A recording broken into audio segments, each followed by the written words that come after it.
प्रधानमंत्री नरेंद्र मोदी आज video conference के माध्यम से भारत की अध्यक्षता में होने वाले G20 सम्मेलन की थीम, लोगो और वेबसाइट का करेंगे अनावरण। भारत 1 दिसंबर 2022 से G20 की करेगा अध्यक्षता ग्रहण।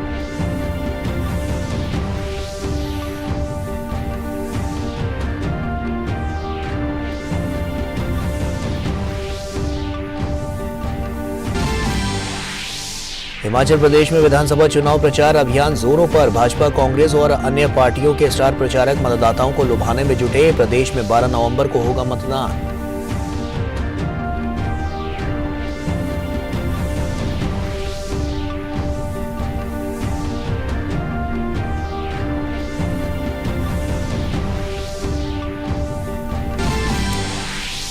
विदेश मंत्री डॉक्टर एस जयशंकर मॉस्को में रूसी विदेश मंत्री सर्गेई लावरोव के साथ करेंगे वार्ता। दोनों नेताओं के बीच द्विपक्षीय और अंतर्राष्ट्रीय मुद्दों पर होगी चर्चा।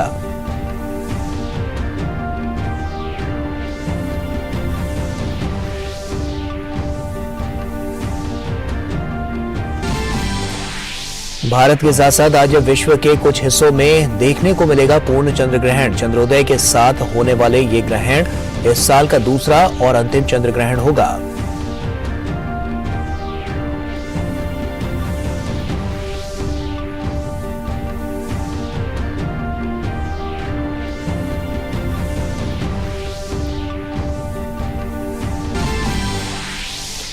देश भर में श्रद्धा और उल्लास के साथ मनाई जा रही है गुरु नानक देव की जयंती। प्रधानमंत्री ने प्रकाश पर्व की देशवासियों को दी बधाई।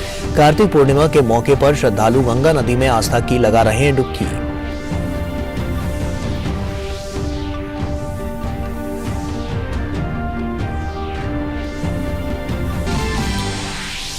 ब्राजील और डेनमार्क ने फीफा विश्व कप टीम का किया ऐलान। नेमार की अगुवाई में 39 साल के दानी अल्वेज को टीम में मिली जगह। वहीं लिवरपूल के रॉबर्टो फर्मिनो को टीम से किया गया बाहर।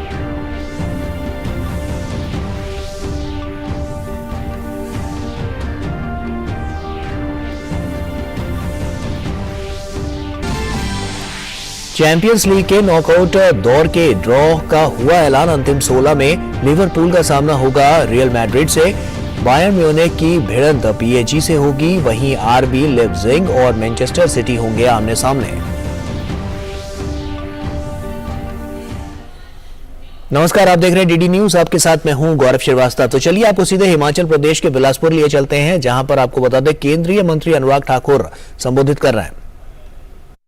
को नल से जल देने का काम भी शुरू कर दिया। मैं कहला महिलाओं वास्ते अलग संकल्प पत्र होंगे तो तालियां पासे के बचने खासा की होंगे और भाई जब जराबर जी भाई जब मातृशक्ति के लिए करती है तो पूरे परिवार के लिए कर दिया जी। हम तो घर भी वालों के नाम पर बना के दे रहे हैं जी। और ऊंचा जो लगनों की तो बीतना नाम लो तो क्या जनावर नाम लो जनावर। भाई और बहनों, ये सब चलेगा, लेकिन जब सरकार कैसी होनी चाहिए, मोदी जी ने जैसे चलाई, जयराम जी ने जैसे चलाई, ईमानदारी के साथ चलाई, गरीबों के कल्याण के लिए चलाई। जो कहा था वो तो किया, जो नहीं कहा था वो भी करके दिखाया। आपके 125 यूनिट तक के बिजली के बिल माफ कर दिए, पानी के बिल माफ कर दिए और 60 साल वालों को पेंशन लगाकर टेंशन दूर करने का काम कर दिया है। सर्वना टाइम में 60 साल हो मेरा। भाइयों बहनों, लेकिन बाकियों के लिए मैं आपको याद कराना चाहता हूं कांग्रेस क्या करती थी। कांग्रेस फॉर्म पर आ रही बोले हर घर से एक व्यक्ति को सरकारी नौकरी देंगे। 2003 में बताए थे, मिली जी सरकारी नौकरी एक नहीं मिली। 2012 में कांग्रेस फिर नए फॉर्म छपवा कर लाई, फिर कहा था बेरोजगारी भत्ता देंगे, मिला नहीं मिला। तो कांग्रेस ने 2 बार फॉर्म भराए, दोनों बार सरकारें बनाई, लेकिन किया कुछ नहीं। पंजाब में भी इन्होंने, छत्तीसगढ़ में भी किया था, कर्जा माफी करेंगे किसान की, फॉर्म भरे लेकिन माफ नहीं किया सरकार आने के बाद। आज कहते नहीं कांग्रेस वाले को नवी फॉर्म छपाए तो पूछना भाई रोकी ने पहले 2 फॉर्म तो कुछ नहीं किए, तीसरे क्या होना। जब इन्होंने पहले कुछ नहीं किया, ये अब भी कुछ नहीं करेंगे। अरे जिस पार्टी की अपनी गारंटी नहीं, आप उसकी गारंटी कहां लेने चले? जो 2019 से 22 तक अपनी पार्टी का राष्ट्रीय अध्यक्ष नहीं चुन पाए और जिनका शीर्ष नेतृत्व राहुल गांधी जी और सोनिया गांधी जी बेल पर है भ्रष्टाचार के मामले में, और राज्य का नेतृत्व भी उनका भ्रष्टाचार के मामले में फंसा हुआ है। क्या आप उनके भ्रष्टाचारियों के साथ जाओगे? अरे जब उनकी सरकार थी तो कुमारवी को पूछता कोई नहीं था। हमारी सरकार बनी तो राजेंद्र गर्ग जी को मंत्री बनाने का काम किया गया। तय आपको करना है। हमने मान सम्मान दिया है कुमारवी को, और जिला बिलासपुर को इतना मान सम्मान, और हिमाचल प्रदेश को इतना मान सम्मान कि हमारे राष्ट्रीय अध्यक्ष हिमाचल प्रदेश से आते हैं और जिला बिलासपुर से आते हैं। मेरे भाइयों का इसलिए सीट की जिम्मेदारी हम सबके साथ आपकी भी है, और राजेंद्र जी को आप भारी मतों से जिताएं। 12 नवंबर को कमल का बटन दबाएं और डबल इंजन की सरकार फिर बनाने भाइयों का। इसलिए मैं आपसे कहता हूं, ये जो विकास की रफ्तार है इसको चलने दीजिए। AIIMS, PGI medical college, hydro engineering college, triple IT, NIT, central university, technical university से लेकर आईआईटी, आईआईएम से लेकर 4 लेन हाईवे, रेलवे लाइन, ये सारे किसने बनवाए? ये भारतीय जनता पार्टी की डबल इंजन की सरकार की विकास की रफ्तार है। और ये विकास की रफ्तार है, फिर भाजपा सरकार है, फिर भाजपा सरकार है। और मैं आप सबसे इतना ही।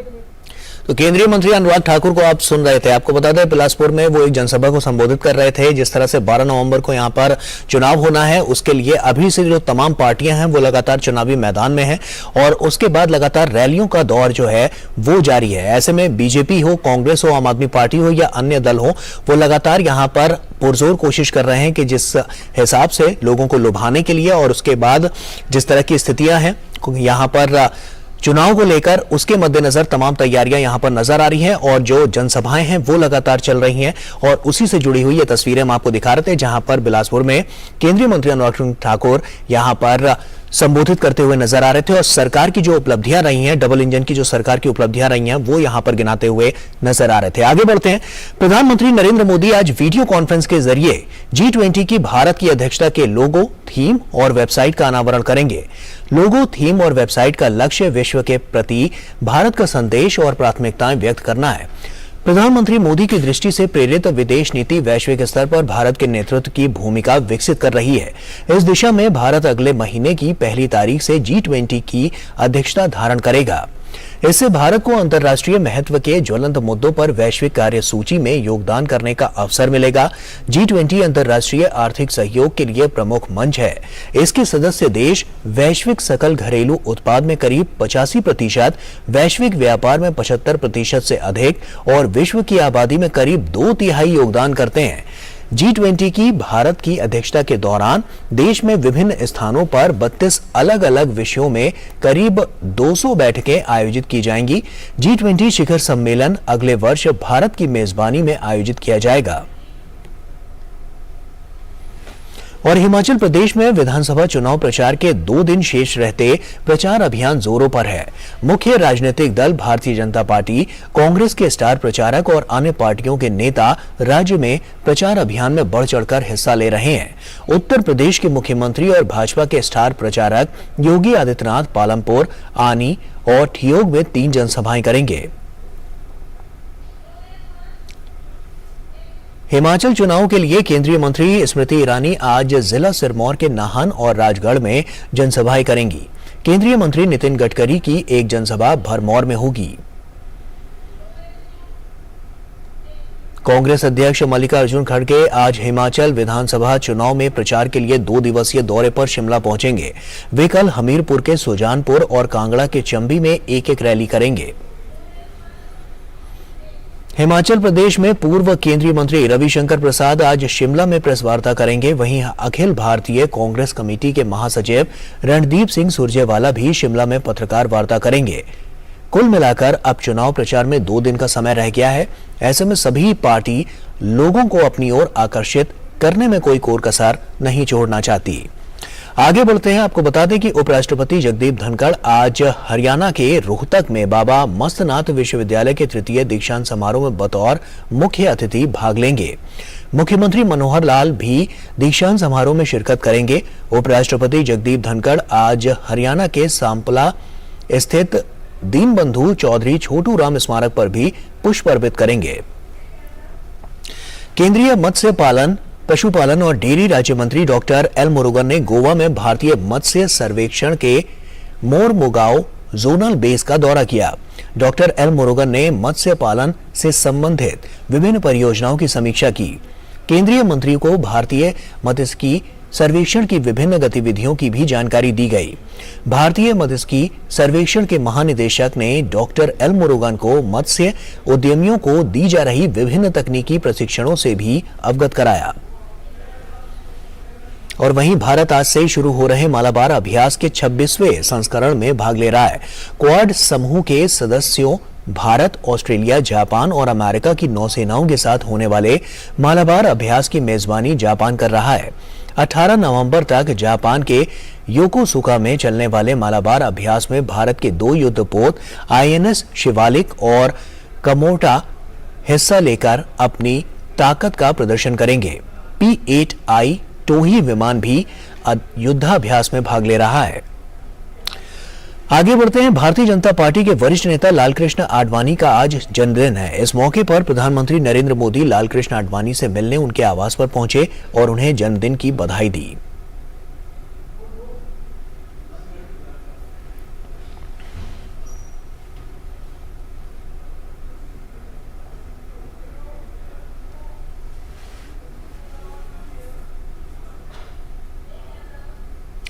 और देश भर में आज गुरु नानक देव जी की 553वीं जयंती श्रद्धा और उल्लास के साथ मनाई जा रही है। प्रत्येक वर्ष कार्तिक माह में शुक्ल पक्ष की पूर्णिमा तिथि को गुरु नानक देव जी की जयंती गुरु पर्व और प्रकाश पर्व के रूप में मनाई जाती है। गुरु पर्व पर सभी गुरुद्वारों में भजन कीर्तन होता है और प्रभात फेरियां भी निकाली जाती हैं। गौरतलब है कि सिख धर्म के संस्थापक और प्रथम गुरु गुरु नानक देव जी ने अपना जीवन मानव समाज के कल्याण में लगाकर शांति और भाईचारे का संदेश दिया था।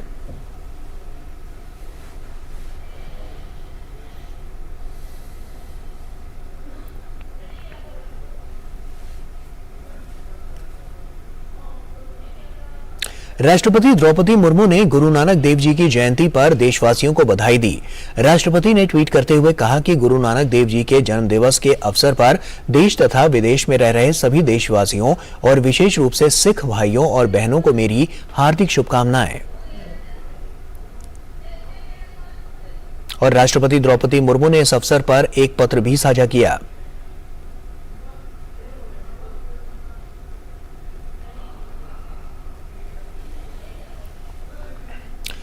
उपराष्ट्रपति जगदीप धनखड़ ने गुरु नानक देव जी की जयंती पर देशवासियों को बधाई दी। उपराष्ट्रपति ने ट्वीट करते हुए कहा कि सिख पंथ के आदि गुरु गुरु नानक देव जी की जयंती की हार्दिक शुभकामनाएं। आप जैसे आध्यात्मिक सचेतकों के मार्गदर्शन से ही भारत ने विश्व गुरु के रूप में प्रतिष्ठा पाई। एक सुहृद, सौहार्दपूर्ण, समावेशी, समता मूलक समाज की स्थापना के लिए आपकी वाणी आज भी अनुकरणीय है। और वहीं प्रधानमंत्री नरेंद्र मोदी ने देशवासियों को प्रकाश पर्व की शुभकामनाएं दी। प्रधानमंत्री मोदी ने ट्वीट करते हुए कहा कि श्री गुरु नानक देव जी के प्रकाश पर्व की शुभकामनाएं। मेरी कामना है कि उनकी महान शिक्षाएं न्यायपूर्ण और करुणामय समाज के निर्माण के हमारे प्रयास में हमारा मार्गदर्शन करती रहे। इस अवसर पर प्रधानमंत्री मोदी ने एक वीडियो भी साझा किया, देखिए।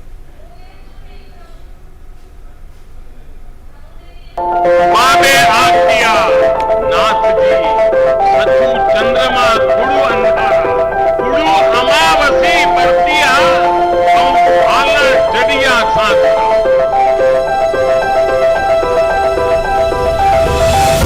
गुरु नानक देव एक गुरु होने के साथ साथ एक विचार है, जीवन का आधार है।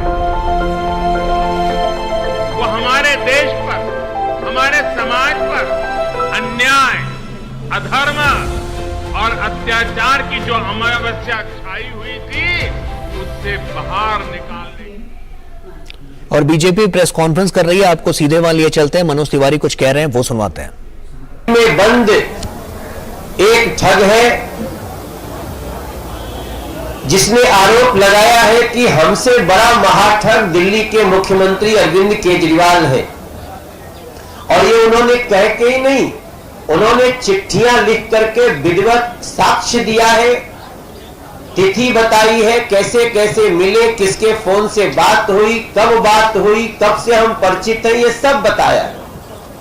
वो 2017 से वो व्यक्ति तिहाड़ में बंद है, लेकिन उसके 2015 से दिल्ली के अरविंद केजरीवाल के मिनिस्टर सत्येंद्र जैन से संबंध का उसने प्रमाण दिया है। अब ऐसी स्थिति में एक बड़ा सवाल उठता है कि आम आदमी पार्टी द्वारा यह कहा जाना कि ये चिट्ठियां कोई लिखवा रहा है, तो मैं पूछना चाहता हूं अरविंद केजरीवाल जी से और आम आदमी पार्टी के उन आरोपी मंत्रियों से कि जेल भी तुम्हारी, मंत्री भी तुम्हारा, व्यवस्था भी तुम्हारी अरविंद केजरीवाल जी,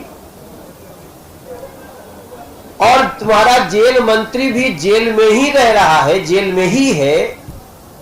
ऐसे में और कौन ये कार्य कर सकता है, इसका जवाब आपको देना चाहिए। सिर्फ आरोपों पर चुप्पी मार लेने से या आरोप को डाइवर्ट करने से दिल्ली की जनता को संतोष नहीं हो रहा है। यह मामला बहुत बड़ी लूट का है।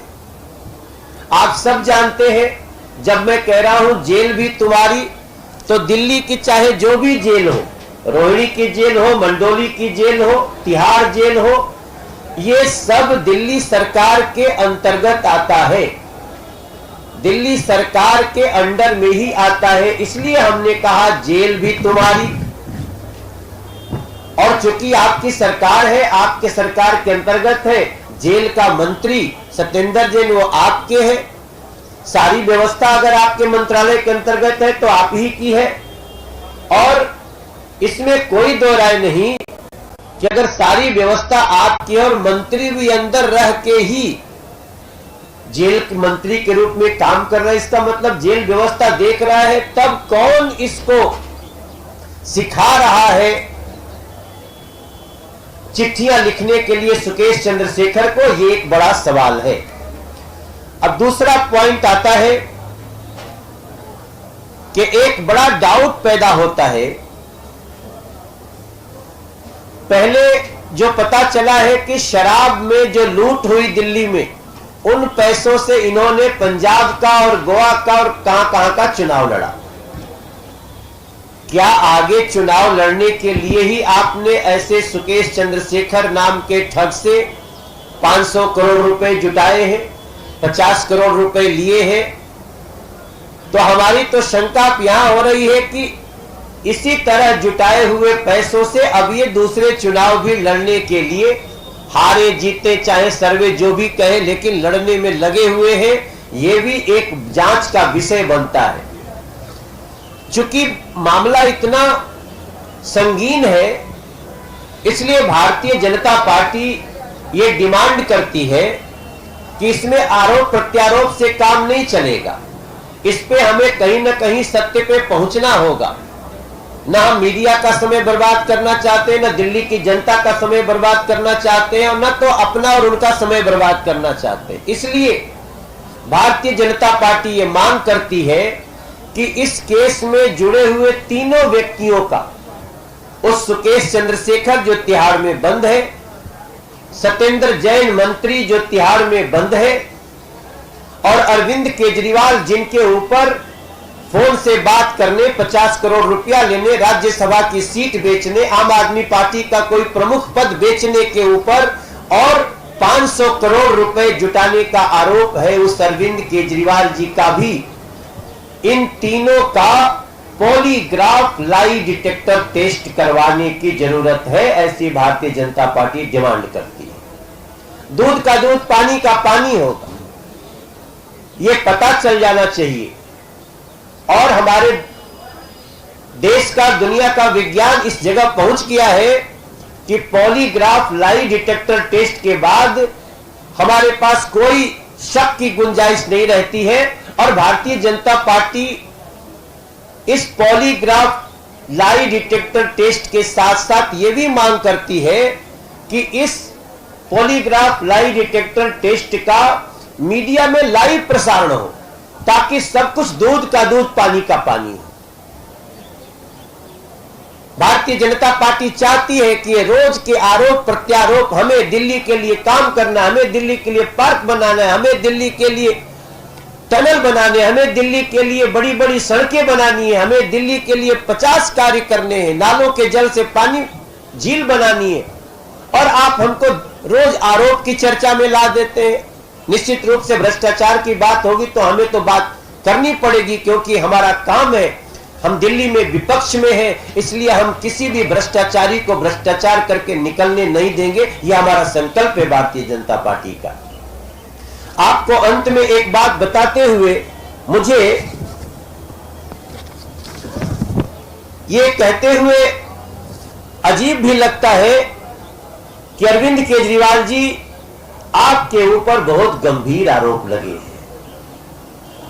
ऐसे में तो जो मनोज तिवारी भारतीय जनता पार्टी की डिमांड रख रहा है, ये तो आप ही को कर देना चाहिए था। आप अक्सर पहले कहते रहे हो, आपको तो खुद आगे आना चाहिए था और दूसरों पर इल्जाम लगाते रहे हैं आप। आज आपके ऊपर ना सिर्फ उंगली बल्कि सबूत के साथ उठ रहे प्रश्नों पर आप चुप्पी साधे हैं। इस चुप्पी को भी तोड़ने की आवश्यकता है अरविंद केजरीवाल जी।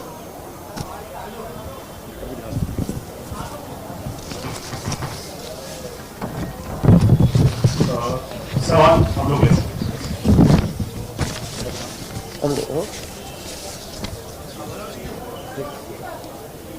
जी। तो मनोज तिवारी को आप सुन रहे थे। आपको बता दें कि बड़ा हमला उन्होंने आम आदमी पार्टी के केजरीवाल पर बोला है, केजरीवाल सरकार पर बोला है। जिस तरह से 3 व्यक्तियों का उन्होंने नाम लिया है और 500 करोड़ का जो घोटाला यहां पर नजर आया है, उसको लेकर यह भ्रष्टाचार सरकार को लेकर केजरीवाल से साफ तौर पर उन्होंने एक मांग की है कि वो अपना लाइव डिटेक्टर टेस्ट करवाएं, जो कि जिसका लाइव प्रसारण भी हो। ऐसे में ये मांग बीजेपी की तरफ से की जा रही है और इसको यहां पर रखा था मनोज तिवारी ने। उन्होंने कहा है कि जिस तरह से ये भ्रष्टाचार के जो लगातार जो मामले सामने आते जा रहे हैं, उसमें अरविंद केजरीवाल की चुप्पी बहुत कुछ कहती है और अरविंद केजरीवाल अगर चुप रहेंगे तो कहीं ना कहीं सवाल और ज्यादा गंभीर होते जाएंगे। इसी को लेकर यह पूरी प्रेस कॉन्फ्रेंस थी और जो हम आपको सुना रहे थे। तो यहां एक छोटे से ब्रेक के लिए रुक रहे हैं, लेकिन ब्रेक के उस पार खबरें और भी हैं, तो आप बने रहिए डीडी न्यूज के साथ। जल्द लौटते हैं। दुनिया के हाल तक, खेल के मैदान से किसान के खलियान तक, दिन भर की हर छोटी बड़ी खबर को समेटे खबर के हर किरदार को दिखाते हैं हम। डीडी न्यूज का प्राइम टाइम शो, सटीक और भरोसेमंद खबरें, खबर ही नहीं खबर का विश्लेषण भी, नए तेवर, नए कलेवर, नई धार और नई रफ्तार के साथ देखिए न्यूज नाइट हर रात 8 बजे सिर्फ डीडी न्यूज पर।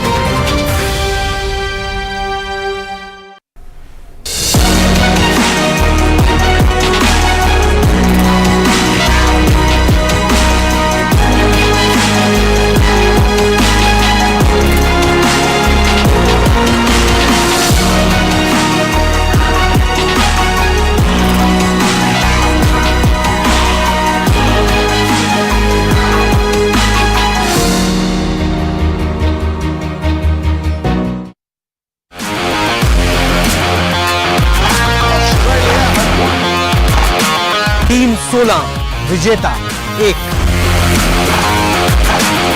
क्या 15 साल बाद बनेगी टीम इंडिया T20 की सरताज?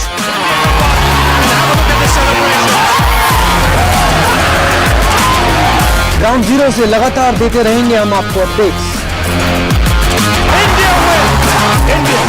T20 वर्ल्ड कप से जुड़ी तमाम जानकारियां सिर्फ डीडी न्यूज पर।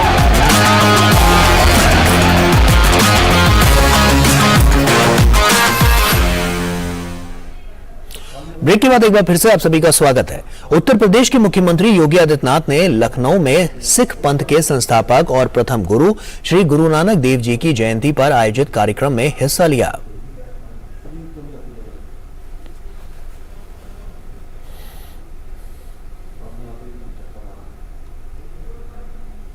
योगी आदित्यनाथ ने कार्यक्रम को संबोधित करते हुए लोगों को गुरु पर्व की शुभकामनाएं दी। योगी आदित्यनाथ ने कहा कि गुरु नानक देव जी ने मानवता के कल्याण के लिए कई कार्य किए हैं। मानवता के कल्याण के लिए जो प्रकाश पुंज प्रकट हुआ था, जिन्होंने मानवता के कल्याण के लिए अपने उपदेशों के माध्यम से, अपने व्यापक जन जागरण के कार्यक्रम के माध्यम से एक बड़े अभियान को अपने हाथों में लिया था, और प्रकाश पुंज ही है जिन्हें हम गुरु नानक देव जी के नाम पे स्मरण करते हैं। और आज उनके इस पावन प्रकाशोत्सव के अवसर पर मैं आप सभी को, पूरे प्रदेश वासियों को हृदय से बधाई देता हूं, अपनी शुभकामनाएं देता हूं। और वहीं देश भर में आज कार्तिक पूर्णिमा पर नदी स्नान करने के लिए तटों पर सुबह से ही बड़ी संख्या में लोग पहुंच रहे हैं। गंगा नदी के तटों पर सबसे ज्यादा भीड़ है। उत्तराखंड के हरिद्वार में गंगा नदी में स्नान के लिए लोगों का सैलाब उमड़ा है। हरिद्वार में बड़ी संख्या में श्रद्धालुओं ने गंगा नदी में आस्था की डुबकी लगाई।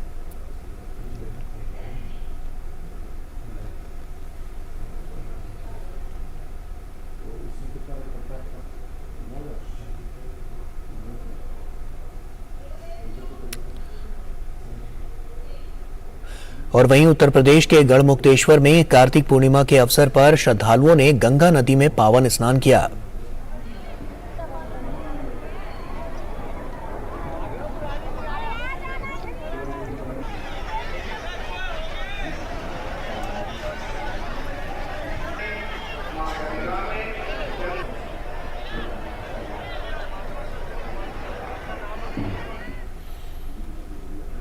उत्तर प्रदेश के वाराणसी में भी कार्तिक पूर्णिमा के अवसर पर गंगा के घाट पर श्रद्धालुओं की भीड़ देखने को मिली। हजारों की संख्या में लोगों ने गंगा नदी में स्नान किया। बता दें कि कार्तिक का यह महीना पूर्ण रूप से भगवान विष्णु को समर्पित है।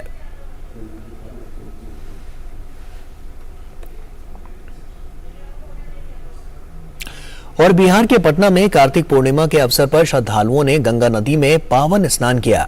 वहीं उत्तर प्रदेश के अयोध्या में भी श्रद्धालुओं ने सरयू नदी में पावन स्नान किया। प्रयागराज में भी श्रद्धालुओं ने आस्था की डुबकी लगाई। 3 अलग अलग तस्वीरें हम आपको दिखा रहे हैं, पटना की, प्रयागराज की और अयोध्या की।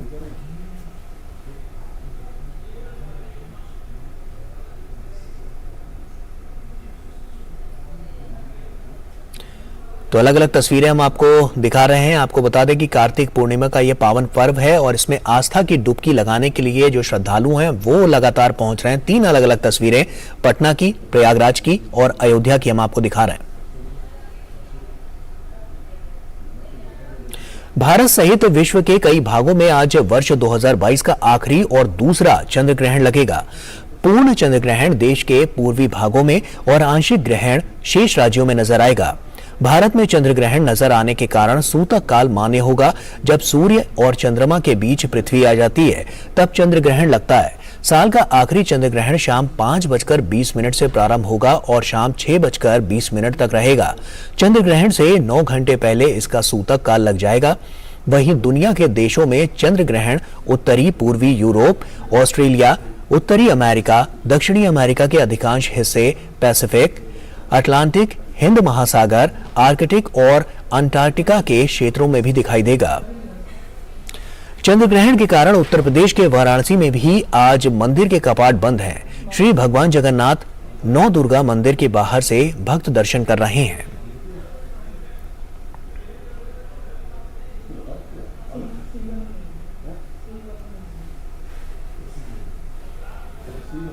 और दिल्ली एनसीआर की बात करें तो दिल्ली एनसीआर की हवा अब भी जहरीली बनी हुई है। दिल्ली में वायु गुणवत्ता सूचकांक आज बेहद खराब श्रेणी में दर्ज किया गया और आने वाले दिनों में मौसम संबंधी प्रतिकूल स्थितियों के कारण इसके और बिगड़ने की आशंका है। राजधानी दिल्ली में वायु गुणवत्ता सूचकांक 293 दर्ज किया गया। वहीं नोएडा में वायु गुणवत्ता सूचकांक 354 दर्ज किया गया। पिछले 2 दिनों से वायु प्रदूषण में गिरावट के कारण प्राइमरी स्कूलों को 9 नवंबर से खोला जाएगा और राजधानी में आने वाले ट्रकों पर लगे प्रतिबंध के आदेश को वापस ले लिया गया है।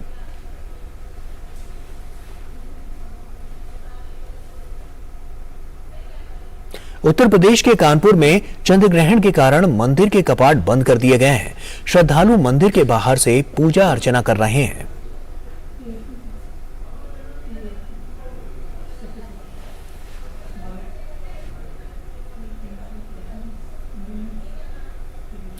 विदेश मंत्री डॉक्टर एस जयशंकर आज मॉस्को में रूस के विदेश मंत्री सर्गेई लावरोव के साथ वार्ता करेंगे। दोनों देशों के विदेश मंत्रियों के बीच द्विपक्षीय संबंधों और अंतर्राष्ट्रीय मसलों पर चर्चा होगी। दोनों नेताओं के बीच बातचीत व्यापार, निवेश, परिवहन, लॉजिस्टिक्स, आपसी भुगतान में राष्ट्रीय करेंसी के उपयोग और आर्कटिक क्षेत्र और सुदूर पूर्व रूस में ऊर्जा क्षेत्र की परियोजनाओं पर केंद्रित रहेगी।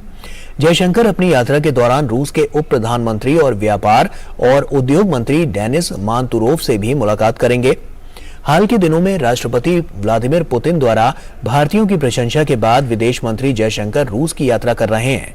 पुतिन ने प्रधानमंत्री नरेंद्र मोदी को सच्चा देशभक्त बताया था।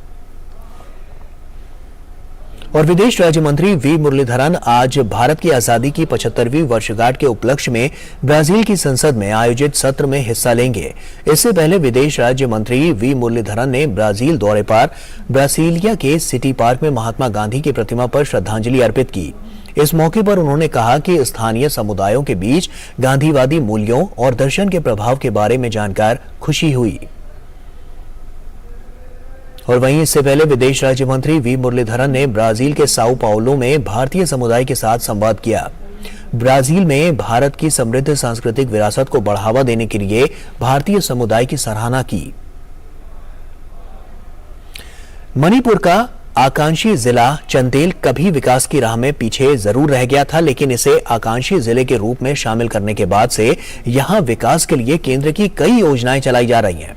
इसी के तहत अमृत सरोवर मिशन के तहत यहां तालाबों का निर्माण किया गया, जिससे जहां एक ओर लोगों को साल भर पीने और सिंचाई दोनों के लिए पानी मिल रहा है, वहीं लोग इसमें मत्स्य पालन कर अपनी आजीविका भी कमा रहे हैं। पेश है जमीनी हकीकत से जुड़ी ये खास रिपोर्ट।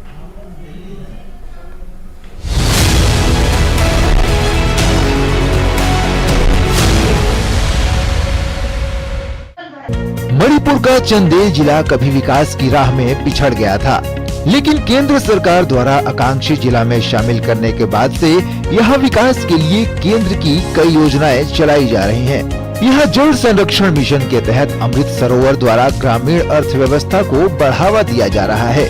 चंदेल जिले का लिवा सरेई और लिवा मर्निंग गाँव में मनरेगा के तहत स्थानीय लोगों ने कई तालाबों का निर्माण किया है, जिनसे यहाँ के लोगों को किसानी और पीने के लिए तो पानी मिल ही रहा है, वहीं ये लोग इन तालाबों में मत्स्य पालन कर पैसा भी कमा रहे हैं। मैं लंबुंग ग्राम प्राधिकरण के कोषाध्यक्ष के रूप में कार्य करता हूँ। मैं सराहना करना चाहता हूँ कि हाल ही में भारत सरकार ने अमृत सरोवर मिशन शुरू किया है। मिशन के तहत मनरेगा के विशेष पैकेज के तहत इस गांव के 179 जॉब कार्ड धारकों ने लंबांग समुदाय का यह तालाब खोदा है। अब हम इस तालाब में लगभग 5000 से 7000 मछलियां भी पाल रहे हैं। अब हम साल भर इस तालाब में पानी का संरक्षण कर पाए हैं। इस पानी का उपयोग कृषि और घरेलू पेयजल दोनों उद्देश्यों के लिए किया जा रहा है। ऐसी पहल के लिए हम अपने प्रधानमंत्री को धन्यवाद देते हैं। इस गांव में कुल 78 घर हैं। मनरेगा के तहत हमारे ग्रामीण नालों का निर्माण करने में सक्षम हैं। प्रधानमंत्री नरेंद्र मोदी द्वारा अमृत सरोवर मिशन की शुरुआत के बाद लीवा सरेई सामुदायिक ने तालाब के जीर्णोद्धार के पहले चरण को साल 2022 में पूरा किया। सिंचाई और घर के पीने के पानी के अलावा लोग मणिपुर के मत्स्य विभाग की मदद से तालाब में मछलियां भी पाल रहे हैं। मैं आभार व्यक्त करना चाहता हूं कि अमृत सरोवर के तहत अब ग्रामीणों को सिंचाई और घरेलू पेयजल की दृष्टि से लाभ मिल रहा है। हमने हाल ही में एक तालाब की खुदाई पूरी की है। पानी पहाड़ियों से छोटे झरनों और बारिश से आता है।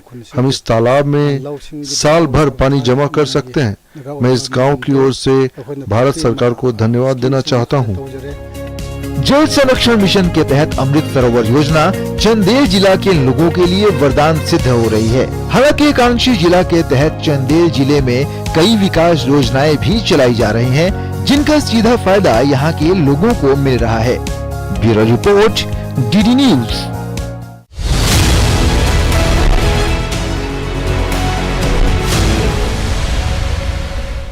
और आइए आगे बढ़ते हैं और आप कॉप 27 की बात करते हैं। मिस्र के शर्म अल शेख में संयुक्त राष्ट्र जलवायु वार्ता में कल संयुक्त राष्ट्र महासचिव एंटोनियो गुटरेस ने दुनिया को चेताते हुए कहा कि जलवायु परिवर्तन के चलते दुनिया नरक के हाईवे पर है और पैर एक्सीलेटर पर है। उन्होंने कहा कि अपनी जिंदगी की जंग हम तेजी से हार रहे हैं। हमारे पास ये आखिरी मौका है कि आने वाली पीढ़ियों के लिए इस ग्रह को बचा सकें। अब कोई विकल्प शेष नहीं है, या तो सहयोग करें या नरक में जलें। दुनिया में सबसे ज्यादा प्रदूषण फैलाने वाले चीन और अमेरिका से कहा कि वे उत्सर्जन में कमी लाएं और मिलकर मानवता को नष्ट होने से बचाएं।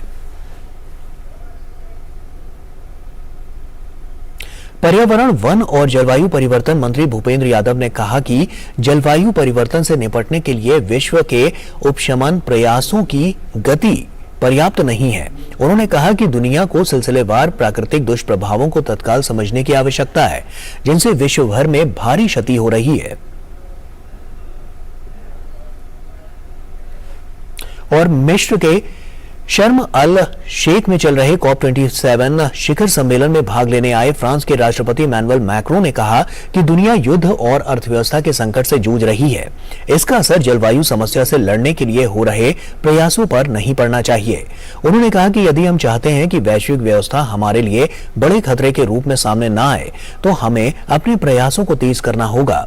वहीं सम्मेलन में भाग लेने आए विभिन्न देशों के नेता और राजनयिकों ने ग्लोबल वार्मिंग के खिलाफ लड़ाई को मानव अस्तित्व की लड़ाई बताया। नीदरलैंड के प्रधानमंत्री मार्क रट ने कहा कि उनका देश विकसित देशों को जलवायु वित्त के तहत वार्षिक अनुदान बढ़ाकर 1.8 अरब यूरो करेगा। और ब्रिटेन के प्रधानमंत्री ऋषि सुनक ने मिस्र में चल रहे कॉप 27 जलवायु सम्मेलन को संबोधित किया। अपने भाषण में सुनक ने कहा कि जलवायु और ऊर्जा सुरक्षा साथ साथ चल रहे हैं और दुनिया के नेताओं को जलवायु परिवर्तन के प्रभावों से बचने के लिए जल्द से जल्द कदम उठाने होंगे। प्रधानमंत्री सुनक ने कहा कि ब्रिटेन अपने 11.6 बिलियन पाउंड के क्लाइमेट फंड को लेकर प्रतिबद्ध है। पिछले महीने प्रधानमंत्री बनने के बाद सुनक ने कहा था कि वो ब्रिटेन की अर्थव्यवस्था संभालने में इतने व्यस्त रहेंगे कि शायद वो कॉप 27 में ना पहुंच पाएं। इस कारण उन्हें अपने राजनीतिक प्रतिद्वंदियों और अन्य लोगों की आलोचना झेलनी पड़ी थी, जिसके बाद अब वो इस सम्मेलन में अपनी बात रखने पहुंचे हैं। केंद्रीय पर्यावरण, वन और जलवायु परिवर्तन मंत्री भूपेंद्र यादव ने कॉप 27 सम्मेलन से इतर मध्य पूर्व हरित पहल शिखर बैठक में भाग लिया। भूपेंद्र यादव ने बैठक में कहा कि भारत ऊर्जा के स्वच्छ और हरित स्रोतों को अपनाने के लिए प्रतिबद्ध है। उन्होंने कहा कि भारत ने स्वच्छ और किफायती ऊर्जा को पूरा करने के लिए अंतर्राष्ट्रीय सौर गठबंधन जैसे संगठनों का भी शुभारंभ किया। भूपेंद्र यादव ने उत्सर्जन में कमी और पर्यावरण सुरक्षा के लिए जरूरी बुनियादी ढांचे के निर्माण के लिए विश्व भर के देशों को एकजुट करने के लिए सऊदी अरब और मिस्र को बधाई दी। और वहीं भारत से भागा हथियार डीलर संजय भंडारी जल्द ही वापस भारत लाया जा सकेगा। ब्रिटेन की वेस्टमिंस्टर अदालत ने उसके प्रत्यर्पण को मंजूरी दे दी है। यूपीए सरकार में उस पर हथियारों के सौदों में विदेशी कंपनियों से 400 करोड़ रुपए से अधिक की दलाली लेने का आरोप लगा था, लेकिन बाद में वो लंदन भाग गया था। अमेरिका में 50 राज्यों में आज से मध्यावधि चुनाव की प्रक्रिया शुरू हो गई है। इस चुनाव से बहुमत के लिए 218 सीटें चाहिए। अब तक इसके लिए व्यक्तिगत रूप से और पोस्टल बैलेट के जरिए 4 करोड़ 20 लाख से अधिक लोग पहले ही अपने मताधिकार का इस्तेमाल कर चुके हैं। अमेरिका में अधिकांश मतदाताओं को व्यक्तिगत रूप से या फिर मेल के माध्यम से मतदान करने की अनुमति दी जाती है। आज हाउस ऑफ रिप्रेजेंटेटिव की सभी 435 सीटों और सीनेट की 100 में से 35 सीटों के लिए वोट डाले जा रहे हैं। इसके अलावा कई राज्यों में गवर्नर के चुनाव के लिए भी वोट डाले जा रहे हैं। इन चुनावों में गर्भपात का अधिकार, प्रवास, अपराध और महंगाई जैसे मुद्दे प्रमुख रूप से छाए हुए हैं। डेमोक्रेट्स और रिपब्लिकन उम्मीदवारों ने मतदाताओं को अपने पक्ष में करने के लिए हर संभव प्रयास किया है। राष्ट्रपति जो बाइडेन और पूर्व राष्ट्रपति डोनाल्ड ट्रंप ने भी कई रैलियां की हैं।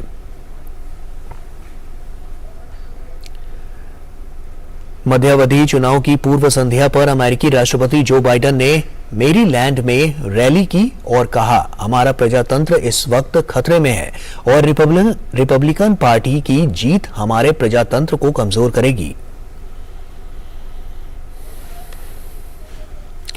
रूस यूक्रेन युद्ध पर व्हाइट हाउस का कहना है कि अमेरिका जोखिम कम करने के लिए रूस के साथ उच्च स्तरीय बातचीत का अधिकार रखता है। हाल ही में आई एक रिपोर्ट में यह बताया गया था कि अमेरिका के राष्ट्रीय सुरक्षा सलाहकार जेक सुलिवान की मॉस्को से बातचीत चल रही है। व्हाइट हाउस ने इस रिपोर्ट को खारिज नहीं किया है। व्हाइट हाउस की प्रवक्ता कैरीन जेन पियरे ने कहा है कि अमेरिका यूक्रेन का बेहिचक समर्थन करता रहेगा और सुरक्षा व आर्थिक समेत हर तरह की मदद भी यूक्रेन को जारी रहेगी।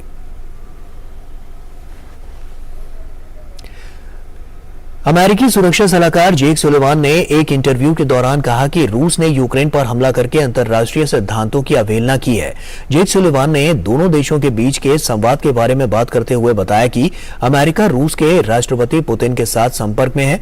सुलिवान 4 नवंबर को कीव गए थे, जहां उन्होंने यूक्रेन के राष्ट्रपति व्लादिमीर ज़ेलेंस्की और सरकार के chief of staff Andriy Yermak से मुलाकात की।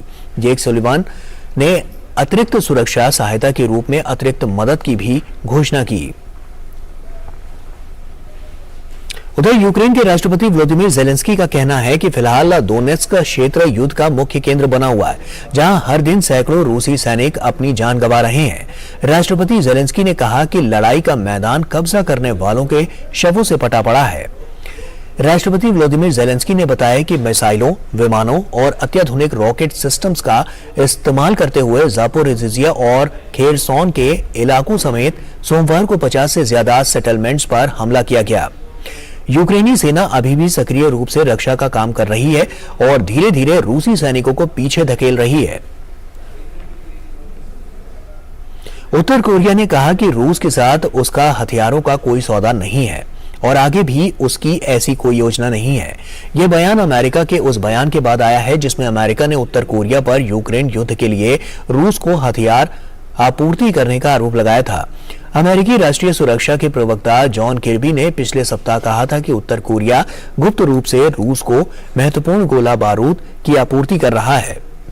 उत्तर कोरिया के रक्षा मंत्रालय के एक अधिकारी ने इन आरोपों को खारिज कर दिया है। तंजानिया की लेक विक्टोरिया में हुए विमान क्रैश हादसे में जान गंवाने वाले 19 लोगों को श्रद्धांजलि दी गई। परिवहन मंत्री मकामे बरावा ने बताया कि तंजानियन जांच एजेंसियां क्रैश की जांच कर रही हैं और उसके बाद सामने आने वाले तथ्यों को सबके सामने रखा जाएगा। फ्रांस की हवाई हादसों की जांच एजेंसी BEA के प्रवक्ता ने बताया कि BEA की एक टीम और विमान बनाने वाली कंपनी ATR के तकनीकी सलाहकार भी हादसे की जांच के लिए तंजानिया पहुंच रहे हैं। अंतर्राष्ट्रीय नियमों के तहत तंजानिया की स्थानीय जांच में फ्रांस और कनाडा की जांच एजेंसियों को भी शामिल किया जाएगा, जहां इस विमान को डिजाइन किया गया और इसका इंजन बनाया गया था। इथियोपिया की सरकार और टाइग्रे बलों के बीच युद्ध विराम समझौते के बाद एक फोन हॉटलाइन स्थापित की गई। इस हॉटलाइन की मदद से कुछ भी होने पर दोनों पक्ष खुद को फोन कर सकते हैं। साथ ही इससे लड़ाई में किसी भी भड़काऊ स्थिति से निपटने में मदद मिलेगी। गौरतलब है कि इथियोपिया की सरकार और टाइग्रे बलों के बीच 2 साल पहले युद्ध शुरू हुआ था, जिसने लाखों लोगों को विस्थापित कर दिया और हजारों लोगों को अपनी जान गंवानी पड़ी। पिछले हफ्ते दोनों पक्षों ने संघर्ष विराम समझौते पर हस्ताक्षर कर दिया है। इराक की बात करें तो इराक की राजधानी बगदाद में सोमवार को एक अमेरिकी व्यक्ति की हत्या कर दी गई। पीड़ित की मौत अपहरण की कोशिश के दौरान गोली लगने के कारण हुई। पुलिस के अनुसार पीड़ित को एक SUV लेकर जा रही थी, जिस पर एक वाहन में सवार हथियारबंद लोगों ने गोलियां चला दी और व्यक्ति की मौत हो गई।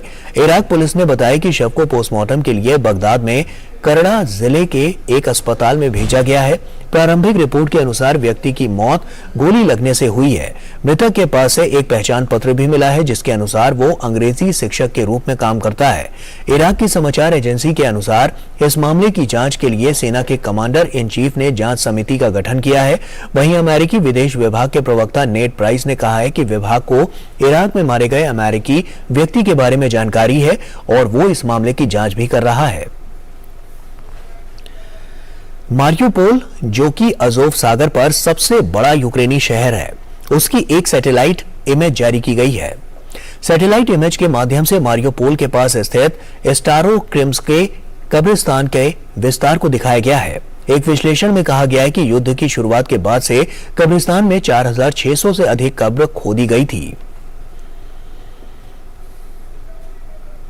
और खेल की खबरों की बात करें तो इस महीने कतर में आयोजित होने वाले फीफा विश्व कप के लिए ब्राजील ने अपनी टीम की घोषणा कर दी है। चोटिल रॉबर्टो फर्मिनो और फिलिप कोटिन्हो टीम का हिस्सा नहीं बन पाए हैं। ब्राजील के कोच टिटे ने नेमार और 39 वर्षीय अनुभवी दानी अल्वेज की अगुवाई वाली टीम के साथ छठा खिताब हासिल करने के लिए अपनी वर्ल्ड कप टीम का ऐलान किया है।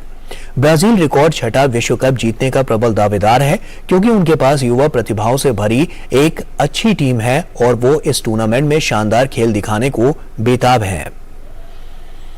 मैनचेस्टर यूनाइटेड के मिडफील्डर क्रिश्चियन एरिक्सन को कतर में फीफा विश्व कप के लिए डेनमार्क की टीम में शामिल किया गया। 30 वर्षीय एरिक्सन पिछले साल फिनलैंड के खिलाफ यूरो 2020 के मैच के दौरान गिर गए थे और पिच पर उनका जीवन रक्षक उपचार किया गया था, जिसके कारण वे काफी समय मैदान से दूर रहे थे। डेनमार्क ने 26 सदस्यीय टीम के 21 खिलाड़ियों को नामित किया है। बाकी 5 खिलाड़ियों का नाम जल्द घोषित किया जाएगा।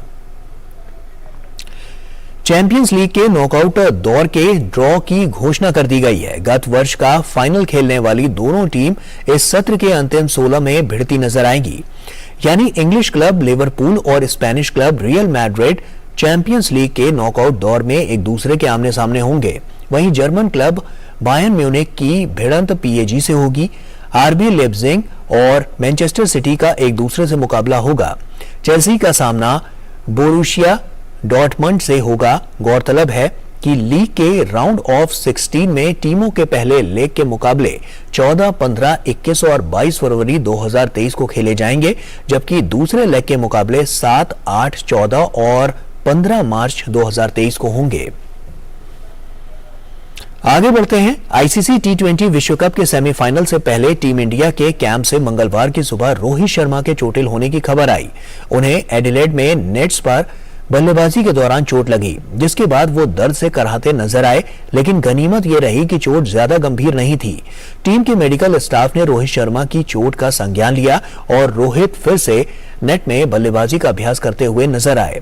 गौरतलब है कि भारत और इंग्लैंड के बीच सेमीफाइनल मुकाबला 10 नवंबर को एडिलेड में खेला जाना है।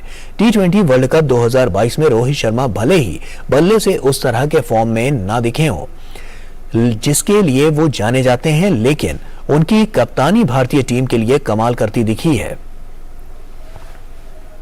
और विश्व के नंबर 1 टी20 बल्लेबाज सूर्य कुमार का बल्ला इन दिनों जमकर बोल रहा है। सूर्य कुमार ने अपने खेल से दुनिया भर के क्रिकेट के चाहने वालों को अपना दीवाना बनाया है।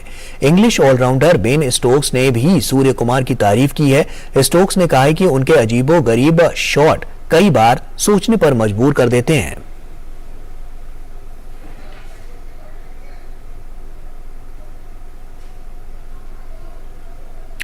आगे बढ़ते हैं। उज्बेकिस्तान में खेली गई अंडर 20 एशिया रग्बी चैंपियनशिप में भारतीय महिलाओं ने रजत पदक हासिल किया है। प्रतियोगिता के फाइनल में भारत का सामना यूएई से था, लेकिन उन्हें निराशा हाथ लगी और रजत पदक से संतोष करना पड़ा। वहीं भारतीय पुरुषों ने चौथे पायदान पर रहकर अपना अभियान खत्म किया। आगे बढ़ते हैं। आपने बांस की बनी टोकरी, चटाई और पत्तियां देखी होंगी, बांस की बांसुरी भी खूब देखी होगी, लेकिन क्या कभी आपने संगीत से जुड़े सभी इंस्ट्रूमेंट्स बांस के बने देखे हैं? आज लोग पर्यावरण संरक्षण के प्रति जागरूक हो रहे हैं और प्लास्टिक के विकल्प के तौर पर बांस को देख रहे हैं। देखिए।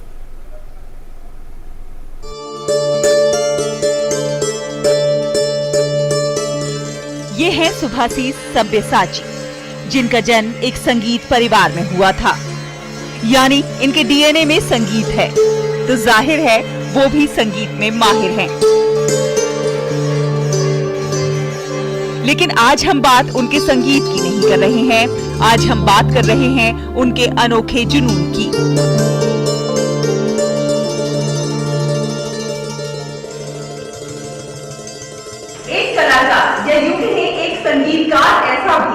ना केवल म्यूजिक इंस्ट्रूमेंट्स बजाने का शौक है बल्कि म्यूजिक इंस्ट्रूमेंट्स बनाने का भी शौक है। जी हाँ, वो बहुत सारे म्यूजिक इंस्ट्रूमेंट्स बनाते हैं और वो भी इको फ्रेंडली यानी कि बांस के बने हुए, जिसके जरिए वो पर्यावरण संरक्षण का एक स्पष्ट संदेश दे रहे हैं, एक मजबूत संदेश दे रहे हैं। जो मैंने सोचा था bamboo world largest growing plant, तो बेम्बू को लेके अगर हम आगे काम करें, ये प्रकृति का एक की जो वातावरण के लिए जो हमारा मैसेज रहेगा, और इसको आगे आने वाले टाइम में मैं ये भी बताना चाहूँगा आपके माध्यम से, जो महंगा पेड़ जो हम काट के कुछ बनाते हैं उसकी जगह सब्स्टिट्यूट बेम्बू को यूजेस हम करें, तो इस चिंतन में रखते हुए मैं ये सब कलाकृति का मैंने डिजाइन किया। जी हाँ, पर्यावरण संरक्षण के प्रति ये उनका जुनून ही है कि वो बांस से म्यूजिकल इंस्ट्रूमेंट्स तैयार कर रहे हैं। बांस की इतनी खूबसूरत कलाकृतियां कि बस देखते रह जाने का ही मन करता है। दिवाली आई तो देखिए उन्होंने दिवाली के मौके पर बांस के दिए बना दिए।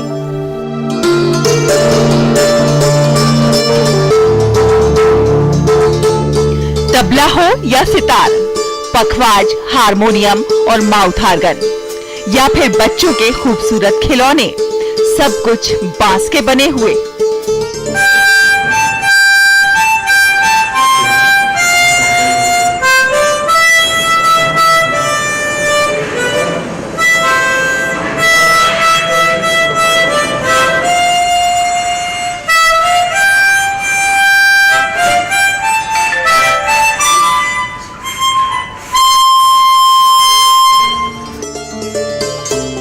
सुभाषिस इस कला को आगे बढ़ाना चाहते हैं और इसीलिए वो अन्य लोगों को बांस से जरूरत के उत्पाद और खिलौने बनाने का प्रशिक्षण भी दे रहे हैं। ये बहुत जरूरी है आज की लाइफ में, जितना हम लोग अपने एनवायरनमेंट को, अपनी लाइफस्टाइल को हमने डिस्टर्ब कर लिया है, उसके लिए जरूरी है कि हम लोग पीछे की तरफ जाएं, क्योंकि वो पूरी तरह से जो है इको फ्रेंडली है, उसमें किसी भी तरह से एनवायरनमेंट को नुकसान नहीं पहुंचा रहे हैं। यहाँ पे बेबी के टॉय बनाना सीख रही हूँ, this bamboo we are making a cup with a mouse. ये देखिए प्रकृति की खूबसूरत धुनें आपको मंत्रमुग्ध कर देंगी। आज लोग पर्यावरण संरक्षण के प्रति जागरूक हो रहे हैं और प्लास्टिक के विकल्प के तौर पर बांस को देख रहे हैं, क्योंकि ये पर्यावरण के अनुकूल तो होता ही है, टिकाऊ और खूबसूरत भी होता है। और सबसे अच्छी बात यह है कि ये आपकी जेब पर बोझ भी नहीं बनता। सुभाषिस इस दिशा में कारगर प्रयास कर रहे हैं। दिल्ली से शहला निगार, डीडी न्यूज।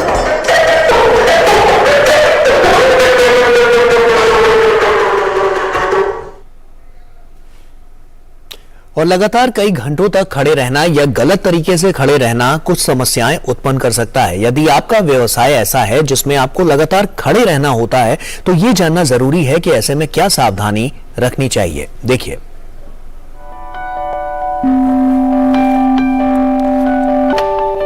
शारीरिक श्रम न करना या लगातार बैठकर काम करते रहना मोटापे और कई अन्य बीमारियों का कारण होता है। लेकिन क्या आप जानते हैं कि कई घंटों तक लगातार खड़े रहना भी आपकी सेहत के लिए अच्छा नहीं है। बहुत देर तक एक ही स्थिति में खड़े रहने से कुछ प्रकार की दिक्कतें हो सकती हैं, जैसे घुटने में दर्द, एड़ी में दर्द, पंजे में दर्द, कमर में दर्द। बहुत देर तक एक ही अवस्था में न खड़े रहकर अपनी अवस्था में परिवर्तन करना जरूरी है। उससे जो बहुत ज्यादा तनाव उत्पन्न हो जाता है हमारे घुटने में, हमारी रीढ़ की हड्डी के निचले हिस्से में, डिस्क में, उस तनाव से मुक्ति मिल सकती है। जब भी खड़े हों, बहुत समय तक लगातार ना खड़े रहें और रिलैक्स्ड वे में, यानी शांत तरीके से खड़े हों। बहुत ज्यादा अकड़ के स्टिफ वे में ना खड़े हों। मांसपेशियों का संतुलन बहुत जरूरी है और जो हमारी रीढ़ की हड्डी में कर्व होते हैं, वो कर्व सामान्य अवस्था में बरकरार रहने चाहिए। अधिक देर तक खड़े रहना मांसपेशियों पर प्रभाव डालता है और कई समस्याएं उत्पन्न करता है। जिन व्यक्तियों को बहुत देर तक खड़े रह के अपना कार्य करना होता है, उन्हें इस बात का ध्यान रखना चाहिए कि वो किस प्रकार के जूते पहनते हैं। कई कई घंटे खड़े रहने वाले व्यक्तियों को जूतों का चुनाव सोच समझकर करना चाहिए। उनके जूते वजन में हल्के होने चाहिए, फ्लेक्सिबल होने चाहिए, कंफर्टेबल होने चाहिए, उनमें लचीलापन होना चाहिए। और हमारे पैर का जो साइज है वो शाम को अधिक होता है सुबह के तुलना में, तो जूते हमेशा शाम को ही खरीदने चाहिए। इसलिए हर बार खड़े होते समय सही पोस्चर का ध्यान रखें। एक ही अवस्था में लगातार लंबे समय तक न खड़े हों और अधिक देर तक खड़े न रहें। किरण भारद्वाज, डीडी न्यूज। और इसी के साथ फिलहाल इतना ही। हमारी पूरी टीम को दीजिए इजाजत। आप बने रहिए डीडी न्यूज के साथ। नमस्कार।